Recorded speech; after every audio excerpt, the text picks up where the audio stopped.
Assalamualaikum warahmatullahi wabarakatuh. Selamat malam Ibu Devi Novianti, SMMSI, selaku dosen pengampu mata kuliah Manajemen Pemasaran. Saya Ade Septi Rismawada, selaku moderator sekaligus pemateri 1. Di sini saya akan langsung memulai materi 1, yaitu tentang pengertian market. Sebelum saya mulai menyampaikan materi pertama, saya ingin bertanya kepada teman-teman. Teman-teman tahu tidak apa itu market? Nah, market adalah sebuah tempat yang dijadikan tempat berkumpul dua pihak untuk memfasilitasi penjualan dan pembelian barang maupun jasa. Pihak yang terlibat tentunya adalah penjual dan pembeli. Perkenalkan, nama saya Sabrina Mulyaningsi. Saya akan melanjutkan materi kedua, itu cara kerja market. Cara kerja market yaitu kita bisa melihatnya secara teknis. Pasar adalah kawasan di mana dua pihak melakukan kegiatan ekonomi, baik itu secara uang maupun barang dan jasa. Selanjutnya, pasar juga terjadi dengan melakukan perwakilan fisik lokasi di mana transaksi sedang dilakukan. Dengan begitu, kedua belah pihak tidak pernah melakukan secara fisik, namun melakukan berhubungan dengan jarak jauh. Baik, saya Rubiatun Zulfizah sebagai pemateri yang ketiga akan menjelaskan tentang perbedaan market dengan pasar tradisional. Seiring berkembangnya zaman dan teknologi, pasar mengalami perubahan karena tingkat perkembangan ekonomi. Jadi, market sebagai tempat terjalinnya hubungan antara penjual dan pembeli berbeda dengan pasar biasa. Ada beberapa karakteristik khusus yang mudah untuk membedakan. Yang pertama yaitu tingkat persaingan. Sebenarnya tidak ada persaingan di pasar tradisional karena mereka sama-sama tahu karakter dan kebiasaan masing-masing. Berbeda dengan kondisi di market, di mana penjual harus bersaing untuk menarik minat pembeli.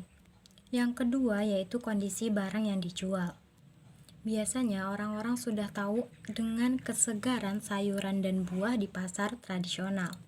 Namun, koleksi buah dan sayuran terdapat di supermarket atau minimarket juga lengkap dan dapat dihandalkan. Yang terakhir yaitu harga dan fasilitas. Tawar-menawar sudah menjadi kebiasaan yang identik di pasar tradisional, karena setiap penjualnya tidak memiliki harga tetap. Pembeli dapat membeli harga produk dengan harga miring jika pintar untuk menawar. Namun, orang-orang yang berbelanja di market akan mendapatkan kenyamanan ekstra karena fasilitas yang bersih, tempat yang sejuk, dan lebih rapi. Perkenalkan, saya Sabila Nurfius Syaputri sebagai pemateri ketiga.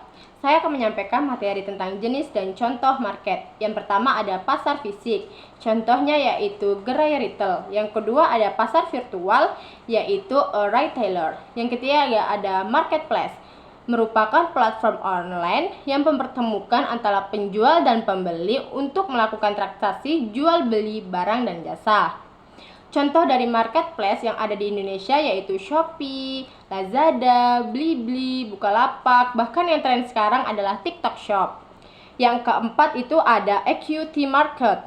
Contoh yang ada di Indonesia seperti Stock Exchange atau IDX dan Bursa Efek Surabaya atau EDS. Yang kelima ada niche market, pasar yang menyasar pasar dengan karakteristik unik, minat khusus, adapun kebutuhan khusus.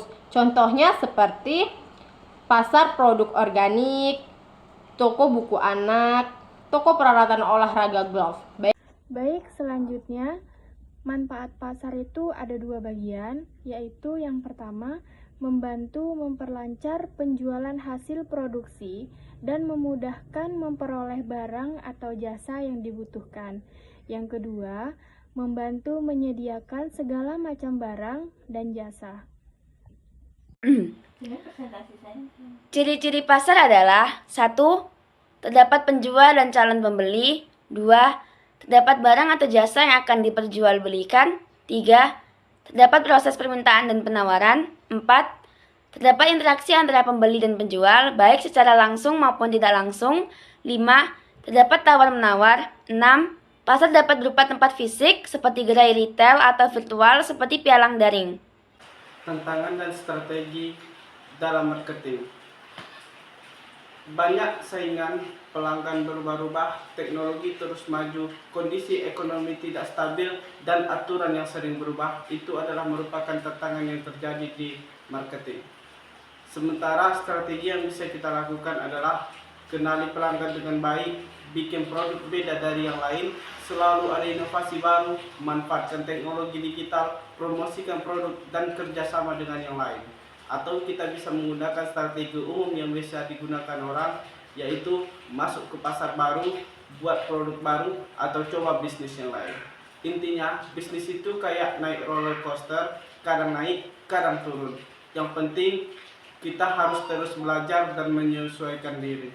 Berikut adalah kelebihan dan kekurangan marketplace.